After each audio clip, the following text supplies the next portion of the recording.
রানী এই দিনে রং খেলায় মেতেছিলেন। সেই দিনটা স্মরণীয় রাখতে আমরা এই দিনটাকে দোল উৎসব হিসেবে পালিত করি।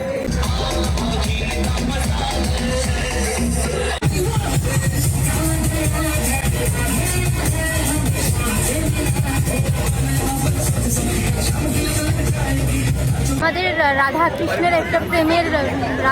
প্রেমের একটা মুহূর্ত, যখন আমরা ভগবান শ্রীকৃষ্ণ রাধার সাথে বৃন্দাবনে এই উৎসব পালন করি।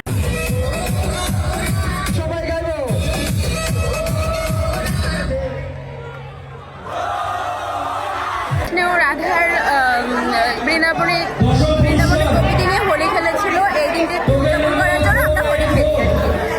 দোল উৎসবটা মূলত হচ্ছে যে রাধাকৃষ্ণ বৃন্দাবনে হচ্ছে হোলি খেলছে, তো সেই হিসাবে আমরা হচ্ছে এই উৎসবটা পালন করি।